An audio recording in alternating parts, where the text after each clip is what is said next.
दोस्तों, अब हम अप्रोप्रिएशन के बेसिक्स में जो सबसे मेन और इम्पोर्टेंट चैप्टर है, how to calculate total grant और अप्रोप्रिएशन। देखिए, टोटल ग्रांट और अप्रोप्रिएशन का मतलब क्या है। टोटल आपको कितना बजट सैंक्शन हुआ है, कितना बजट आपको मिला है। ठीक है। टोटल ग्रांट और अप्रोप्रिएशन, कितना बजट मिला है, कितना सैंक्शन हुआ, उसके अलावा आपने कितना एक्स्ट्रा लिया, कितना सरेंडर किया, कितनी रीअप्रोप्रिएशन कराई। ये सब टोटल ग्रांट में आता है। जब हम अप्रोप्रिएशन का क्वेश्चन करेंगे तो उसमें मेन बेसिकली तीन बड़ी इंपॉर्टेंट चीज होती है। O S R. अब ये ओ एस आर का मतलब क्या है। देखिए, ये ओ एस आर अगर आपने समझ लिया अच्छे से, तो टोटल ग्रांट और अप्रोप्रिएशन निकालना अप्रोप्रिएशन के क्वेश्चन में आपके लिए बिल्कुल भी मुश्किल नहीं होगा और आप इजिली कर पाएंगे थोरो प्रैक्टिस के थ्रू। आइए अब हम ओएसआर के बारे में बात करते हैं। देखिए, ओ का मतलब क्या होता है। O denotes original provision, it means actual demand. O से हम डिनोट करते हैं जब भी हम अप्रोप्रिएशन का क्वेश्चन करेंगे, जो ओरिजिनल प्रोविजन है, एक्चुअल डिमांड है।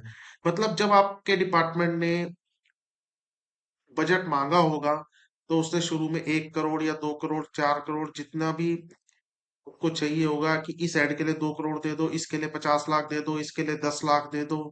तो वो ओरिजिनल प्रोविजन है जो आपने बिल्कुल शुरू में बजट मांगा था। उसको हम हमेशा डिनोट करेंगे ओ से।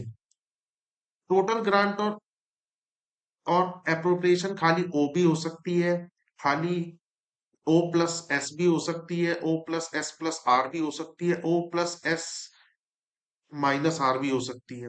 बट उससे पहले हम पहले इसको थोड़ा समझे, बाकी जब आगे क्वेश्चन करेंगे तो उसमें और अच्छे से क्लियर होगा। पहले ये ओएसआर का कॉन्सेप्ट समझना जरूरी है।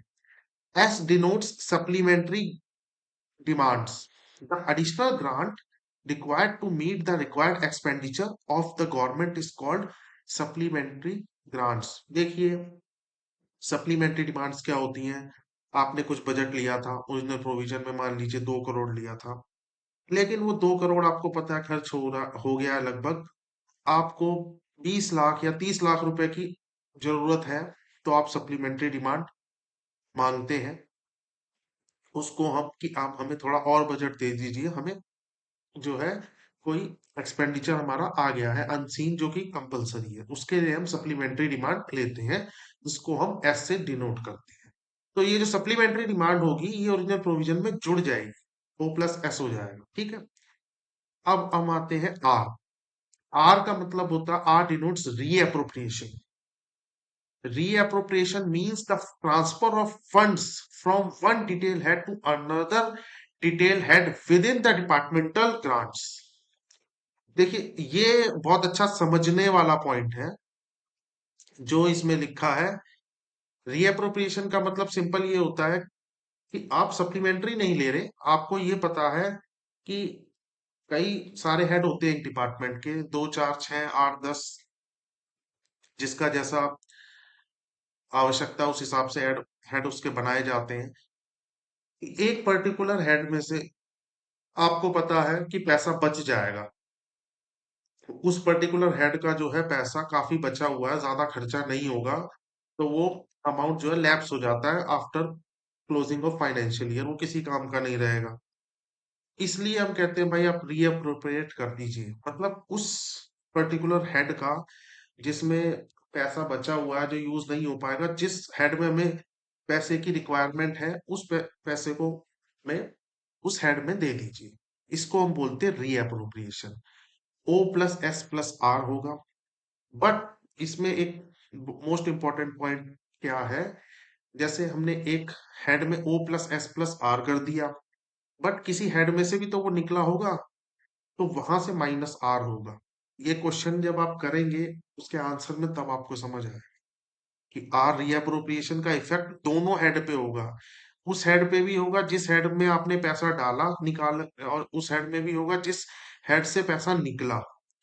जिस हेड में पैसा डाला उसमें प्लस हो जाएगा, जिसमें से निकला उसमें से माइनस हो जाएगा, आर। अच्छा, एक और most most important point, R denotes surrender also. Unutilise funds. देखिए कई बार इसमें कंफ्यूज हो जाते हैं कि भाई आर से ही रीअप्रोप्रिएशन है, आर से ही सरेंडर है।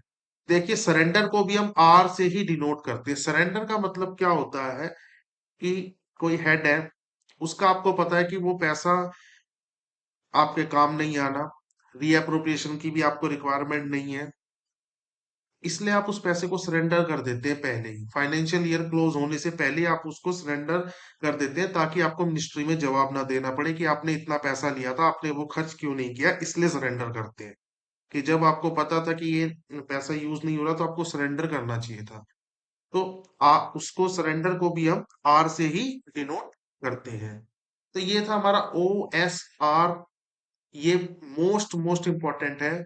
आप इस वीडियो को 2 बार देखना, 4 बार देखना। अभी तक मैंने जितने भी वीडियोस आपको इस कोर्स में मिलेंगे, हर वीडियो के नीचे आपको उसकी PDF मिलेगी। अगर आपका कोई भी डाउट है, आप कमेंट जरूर करिए। आपके हर कमेंट का जवाब दिया जाएगा इस प्लेटफॉर्म के ऊपर, ताकि आपका कॉन्सेप्ट क्लियर हो। देखिए मैं सीधे चाहता सीधे आपको क्वेश्चन करा देता, बट क्वेश्चन कराने का कोई बेनिफिट तब तक नहीं होगा जब तक आपके बेसिक्स क्लियर ना हो। जो हमारे चैनल का भी नाम है SSW कॉन्सेप्ट्स। मेरा जो मेन मकसद है आपके कॉन्सेप्ट क्लियर कराना है, क्योंकि अगर आपका कॉन्सेप्ट क्लियर होगा तो आप इजिली क्वेश्चंस के आंसर्स दे पाएंगे। कॉन्सेप्ट ही क्लियर नहीं होगा तो आप नहीं कर पाएंगे। तो ये OSR का कॉन्सेप्ट क्लियर होना बहुत जरूरी है। बाकी इसे जब आप क्वेश्चन करेंगे और अच्छे से समझ आएगा। देखिए ग्रांट 4 तरीके से हो सकती है। हो सकता है खाली कोई हो, उस पर्टिकुलर हेड में ना कोई सप्लीमेंट्री लिया हो, ना कोई रीअप्रोप्रिएशन कराया हो, ना ही कोई सरेंडर किया हो। सरेंडर होके तो खैर हेड ही खत्म हो जाता है, वो का कोई इतना फिर रेलिवेंस रह ही नहीं जाता। और ये भी हो सकता है O+S is equal to total grant और अप्रोप्रिएशन भी हो सकता है कि ओरिजिनल प्रोविजन में सप्लीमेंट्री ऐड किया। ओरिजिनल प्रोविजन मतलब जो ओरिजिनल बजट लिया था, सप्लीमेंट्री मतलब जो एडिशनल पैसे की जरूरत पड़ गई। सिंपल, ओ आपने लिया 1 करोड़, आपको 20 लाख रुपए की जरूरत और पड़ गई, वो हो गया S। सिंपल, खत्म। O+S+R। आपने ओरिजिनल 1 करोड़ लिया था, सप्लीमेंट्री आपको जरूरत पड़ गई 20 लाख की, आपने 20 लाख ले लिया, फिर भी आपका काम नहीं बना, फिर भी कहा भाई और 5 लाख की जरूरत है, तो आपने किसी और हेड से पैसे निकाले, दूसरे हेड से, और वो भी ले लिए, तो वो आपका हो गया रीअप्रोप्रिएशन। तो O+S+R। ऐसे ही O+S-R, कोई हेड था, ओरिजिनल प्रोविजन सप्लीमेंट्री लिया, बट इस हेड का पैसा आपने पहले वाले हेड में दे दिया था, या हो सकता है सरेंडर कर दिया हो, नहीं सॉरी सरेंडर में गलत बोल गया, तो किसी और हेड को दिया हो, तो रीअप्रोप्रिएशन। That's it. सरेंडर आप जब आएगा क्वेश्चन में तब आपको बेटर समझ आएगा, यहाँ कंफ्यूज हो जाएंगे आप। तो ये बहुत ही बेसिक है O+S+R का। समझ ना आए 2 बार वीडियो देखो, 3 बार वीडियो देखो, कमेंट करो, आपको उसका जवाब मिलेगा। Thank you very much.